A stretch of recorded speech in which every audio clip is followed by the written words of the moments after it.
Energy of forced oscillator and energy resonance, प्रणोदित दोलक की ऊर्जा तथा ऊर्जा अनुनाद क्या होता है, आज हम उसके बारे में बात करेंगे। यदि किसी अवमंदित सरल आवर्तित दोलक पर प्रत्यावर्ती बल F = F0 sin omega T कार्यरत है, तो स्थायी अवस्था में प्रणोदित दोलक का विस्थापन के समीकरण x = x0 sin omega T minus five, यहाँ x0 तथा फाइव के मान हैं x0 = F0 divide by m bracket में omega 0 square minus omega 2 square plus 4r square omega square to the power of half, और फाइव होता है tan inverse 2r omega divide by in brackets omega 0 square minus omega square bracket close.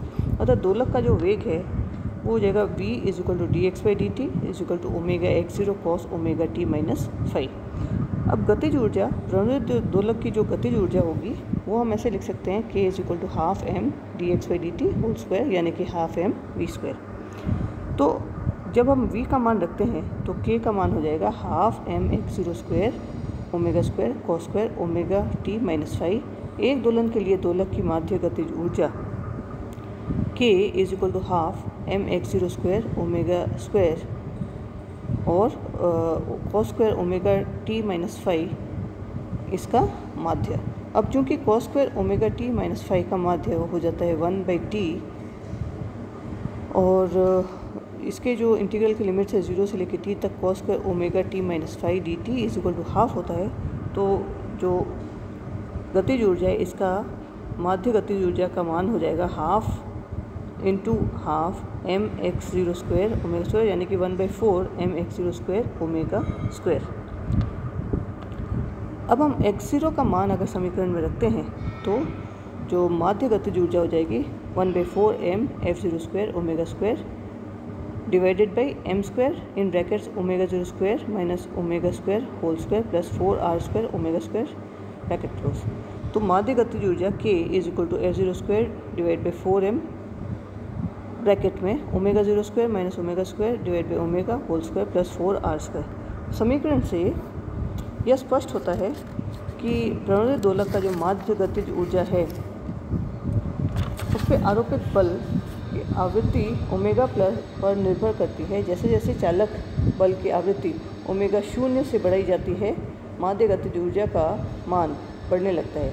एक स्थिति पर omega = omega 0 पर माध्य गतिज ऊर्जा का मान अधिकतम हो जाता है, तत्पश्चात ओमेगा में वृद्धि करने के माध्य गतिज ऊर्जा का मान कम होता है। अब हम इस चित्र में आवृत्ति के साथ दोलक की माध्य गतिज ऊर्जा में परिवर्तन को प्रदर्शित करते हैं। माध्य गतिज ऊर्जा का अधिकतम मान के लिए समीकरण को हम न्यूनतम, इसे हम डिफरेंशिएट करेंगे तो इसका मान न्यूनतम होना चाहिए, यानी कि omega 0 square minus omega square divide by omega whole square plus 4r square bracket में ये न्यूनतम होना चाहिए, यानी कि d/d ओमेगा इसका जो मान है of this d/d omega of omega square minus omega square divide by omega plus 4r square, this should be equal to 0। यहाँ पे एक ही प्रिंटिंग मिस्टेक है, ये होना चाहिए d/d ओमेगा ऑफ ब्रैकेट में एक और bracket omega 0 square minus omega square divide by omega whole square plus 4r square, ये ब्रैकेट क्लोज। इसका मान 0 होना चाहिए।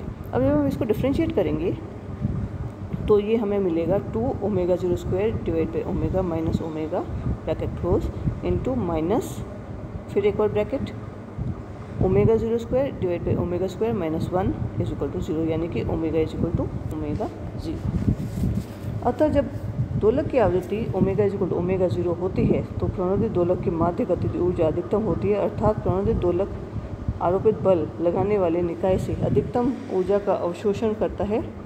दोलक की अधिकतम ऊर्जा की स्थिति को ऊर्जा अनुनाद कहते हैं। समीकरण में अगर हम रखते हैं तो दोलक का अधिकतम माध्य गतिज ऊर्जा k max = f0 square by 4m into 1/4r square, तो टाउ = 1/2r।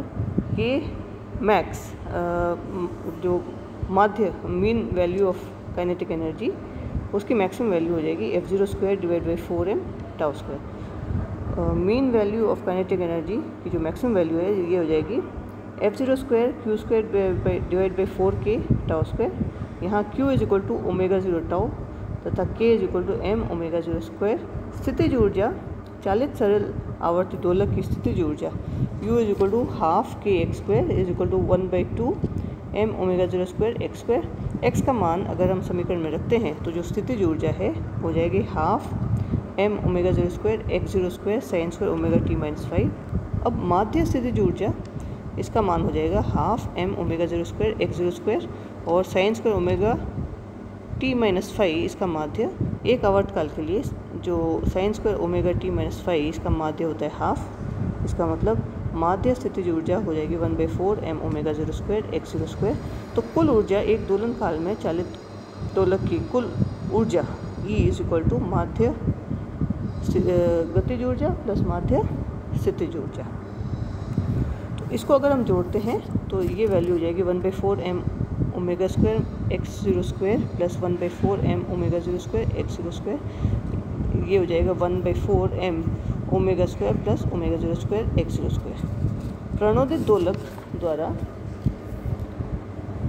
शक्ति अवशोषण एवं विशेषता गुणांक की अगर हम बात करते हैं यानी कि power absorption by force oscillator and quality factor, अब हम इसके बारे में बात करेंगे। यदि किसी अवमंदित दोलक पर प्रणोदित प्रत्यावर्ती बल F is equal to F0 sine omega t लगाया जाता है तो दोलक स्थायी अवस्था में चालित आवृत्ति ओमेगा पर दोलन करता है और दोलक 1 सेकेंड में प्रणोदित दोलक बल द्वारा किए गए कार्य के बराबर शक्ति अवशोषित कर लेता है। दोलक द्वारा अवशोषित शक्ति P is equal to F into V यानी कि P is equal to F0 v sine omega t। दोलन के विस्थापन का समीकरण x is equal to x0 sine omega t minus 5। दोलन का विस्थापन का समीकरण x is equal to x0 sine omega t minus 5। यहाँ x0 is equal to f0 divide by m bracket में equal bracket omega 0 square minus omega square whole square plus 4r square omega square to the power of half. यहाँ phi is equal to tan inverse 2r omega divide by in brackets omega 0 square minus omega square bracket close.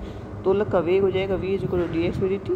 ये हो जाएगा omega x0 cos omega t minus 5। समीकरण को अगर हम इसमें रखते हैं तो p का जो मान हो जाएगा वो हो जाएगा omega x0 f0 sine omega t cos omega t minus 5। या हम इसको ऐसे लिख सकते हैं ओमेगा x0 f0 ब्रैकेट में sine omega t cos omega t cos 5 plus sine square omega t sine 5 bracket close. माध्य शक्ति अवशोषण हो जाएगा ओमेगा x0 f0 ब्रैकेट में कॉस 5 और sine omega T cos omega T का माध्य प्लस साइन 5 और साइन स्क्वायर ओमेगा टी का माध्य लेते हैं, जो कि एक दोलन के लिए जो माध्य है साइन स्क्वायर ओमेगा टी का जो माध्य हो जाएगा हाफ और sine omega T cos omega T का माध्य 0 होता है। तो जो माध्य शक्ति है उसका मान हो जाएगा 1/2 ओमेगा x0 f0 साइन 5। समीकरण से sine 5 is equal to tan 5 divide by under root of 1 plus tan square 5 is equal to 2r omega divide by omega 0 square minus omega square whole square plus 4r square omega square to the power of half. ये इसकी value हो जाती है। समीकरण को अगर हम रखते हैं तो p का जो मान हो जाएगा is equal to half f0 square divide by m 2r square omega square divide by bracket में omega 0 square minus omega square whole square plus 4r square omega square. समीकरण से f0 का मान अगर हम रखते हैं तो p is equal to m omega square x0 square.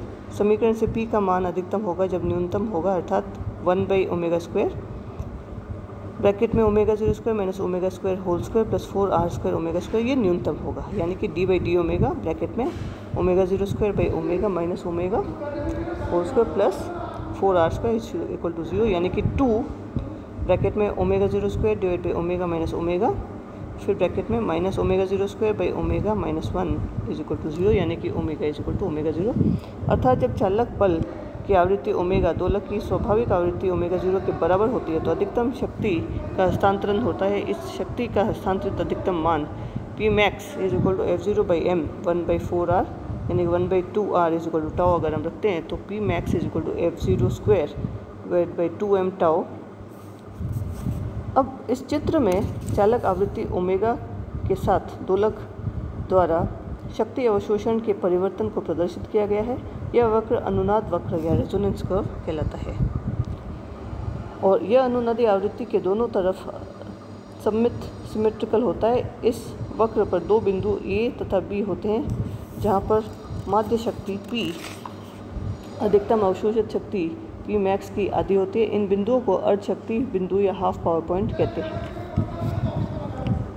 धन्यवाद।